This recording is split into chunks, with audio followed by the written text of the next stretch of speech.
Get ready with me in mini vlog. అసలు get ready with me అని ఎందుకంటారో నాకు తెలీదు. ఎందుకంటే నాతో పాటు మీరు రెడీ అవ్వరు కదా, నేను రెడీ అయ్యేది మీరు చూస్తారు కదా. సరేలే ఏదో ఒకటి. సరే ఫస్ట్ చెప్తాను ఎందుకు రెడీ అవుతున్నాను. నేను రీల్ చేయడానికి రెడీ అవుతున్నాను. అండ్ నా రీల్స్ మీరు ఇన్స్టాగ్రామ్లో కూడా చెక్ చేయొచ్చు. ఏం లేదు, just simple basic makeup look అంతే. మాయిశ్చరైజరు, సన్ స్క్రీన్, ఇంకా సమ్ బీబీ క్రీమ్, ఇంకేం లేదు. అది మన ఫేస్కి గ్లో ఇస్తుంది. అండ్ నేను గుడ్ వైబ్స్ డే క్రీమ్ వాడుతున్నాను, చాలా బాగుంది. మీకు కూడా కావాలంటే నేను లింక్స్ ఇస్తాను. అండ్ నెక్స్ట్ ఒక లిప్స్టిక్ పెడితేనే మన ఫేస్కి ఇంకా కలర్ వచ్చేస్తుంది, ఇంకేం అవసరం లేదు. నేను ఇంకా ఆ లిప్స్టిక్తోనే ఇంకా దానికి బొట్టు పెట్టుకుంటున్నాను, అంటే డ్రెస్ అవుట్ఫిట్ మ్యాచ్ అవ్వాలని చెప్పేసి. అండ్ కాజల్తోని కింద నా కాజల్ లైన్ పెట్టి మళ్ళీ ఆ కాజల్తోనే ఐలైనర్ కూడా పెట్టి దాన్ని స్మచ్ చేస్తున్నాను, అంటే ఒక స్మోక్కి ఐస్ ఎఫెక్ట్ లుక్ రావాలని చెప్పేసి, ఇంకేం లేదు.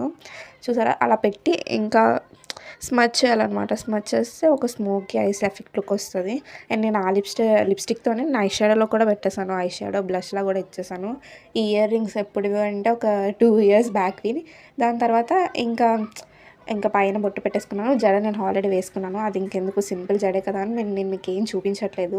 బ్యాంగిల్స్ కూడా ఒక 3-4 years బ్యాక్వి, ఎప్పుడో నేను స్కూల్ టైంలో ఉన్నప్పుడు అనుకుంటా, అవి ఒక 10thలో. అలాగే నా దగ్గర ఉన్న బ్లాక్ వాచ్ని పేర్ చేసేసాను డ్రెస్తోని. జస్ట్ రీల్స్ కోసమే కదా, ఎక్కడికి బయటకు వెళ్ళట్లేదని దానికి మ్యాచింగ్ ఏం నేను పెట్టలేదు. అండ్ అవును, అడగడం మర్చిపోయాను, నా డ్రెస్ నచ్చిందా? డ్రెస్ నచ్చితే కాస్ట్ ఎంతో కామెంట్ చేయండి. వీడియో నచ్చితే లైక్ చేసి సబ్స్క్రైబ్ చేయండి. Thank you.